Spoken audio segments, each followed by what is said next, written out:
बिस्मिल्लाहिर्रहमानिर्रहीम। अस्सलाम वालेकुम नाज़रीन, आपको मेरे यूट्यूब चैनल पर खुशामदीद। मैं आपका मेज़बान मोहम्मद मासूम रज़ा। व्यूअर, आज हम अपनी वीडियो में अज़रबैजान और आर्मीनिया के कॉन्फ्लिक्ट के ऊपर बात करेंगे कि बेसिकली ये तनाज़िया कहाँ से स्टार्ट हुआ, कब शुरू हुआ, इसका ओरिजिन क्या है। यही सब हम इस वीडियो में बात करेंगे। सबसे पहले मैं इसके हिस्टोरिकल फैक्ट्स बताऊं कि सन 1900 में ये होल रीजन आर्मीनिया और अज़रबैजान का ये रशियन एम्पायर में आता था। लेकिन ज़ारिस्ट रिजाइन के फॉल के बाद 1918 में एजरीज और आर्मीनियन ने दो सेपरेट मुल्क बनाए। व्यूअर, बेसिकली ये जो कॉन्फ्लिक्ट है ये टेरिटोरियल कॉन्फ्लिक्ट है, एक खित्ते के ऊपर है। अज़रबैजान का जो खिता है नगोर्नो काराबाख, ये उसी के रिलेटेड कॉन्फ्लिक्ट है। इसी के कंट्रोल को लेकर ये कॉन्फ्लिक्ट शुरू हुआ। बेसिकली काराबाख की पॉपुलेशन आर्मीनियन है, जबकि ये खिता ये अज़रबैजान के कंट्रोल में आता है। ये कॉन्फ्लिक्ट 1918 में ही स्टार्ट हो गया था। 1921 में जब सोवियत यूनियन का क़याम हुआ तो उसने इस पूरे कैक्सस रीजन को कैप्चर कर लिया और देखते ही देखते ये आर्मीनिया और अज़रबैजान इसके रिपब्लिक्स बन गए। आर्मीनिया मुसलसल सोवियत यूनियन से डिमांड करता रहा कि आर्मीनियन पॉपुलेशन का ये टेरिटरी ये आर्मीनिया को देना चाहिए, लेकिन सोवियत यूनियन एक सोशलिस्ट रिजाइम है, डेमोक्रेटिक रिजाइम नहीं है, तो वो इसकी ये डिमांड मुसलसल रद्द करता रहा और इस खिते को सेमी एटोनोमस रीजन का नाम दिया और अज़रबैजान के कंट्रोल में ही रहने दिया। जब तक सोवियत यूनियन पावरफुल रहा यही कॉन्फ्लिक्ट देखने को मिला, इसके अलावा कोई और कॉन्फ्लिक्ट देखने को नहीं मिला। लेकिन 1988 में जब सोवियत यूनियन ने लोगों को पॉलिटिकल फ्रीडम देने का ऐलान किया तो काराबाख के जो आर्मीनियन पीपल थे उन्होंने एक रेफरेंडम पास किया और अज़रबैजान से अलहदगी का ऐलान कर दिया और इससे अज़रबैजान में वायलेंस और स्ट्राइक शुरू हो गई। उसने बदले में काउंटर अटैक किया, उसके बाद काउंटर प्रोटेस्ट किया। कहानी में ट्विस्ट तब आता है जब 1991 में सोवियत यूनियन मुकम्मल इसकी डिसोल्यूशन होती है।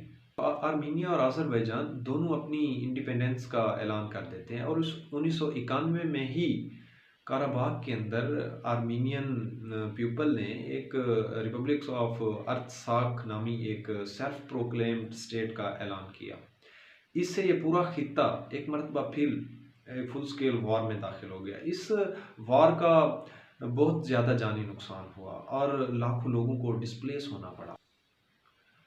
इसके अंदर बेसिकली जो आर्मीनिया का फॉर्मल एलाय था वो रशिया था। रशिया के अज़रबैजान के साथ भी अच्छे ताल्लुकात थे, तो रशिया की यही प्रायोरिटी थी कि इनके दरमियान ये कॉन्फ्लिक्ट सॉल्व होना चाहिए।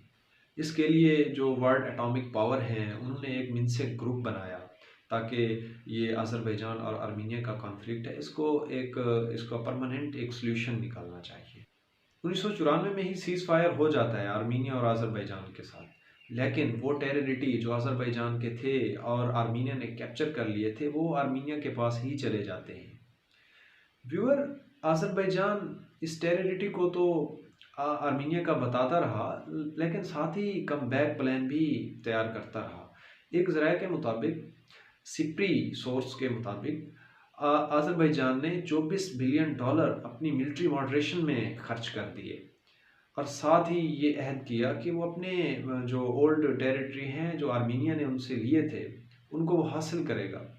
2016 में उसने दोबारा कोशिश की, लेकिन उसका मिलिट्री एक्सपेंडिचर फिर थोड़ा हो गया और उसे 4 डेज़ वार में एक बार फिर नाकामी हुई।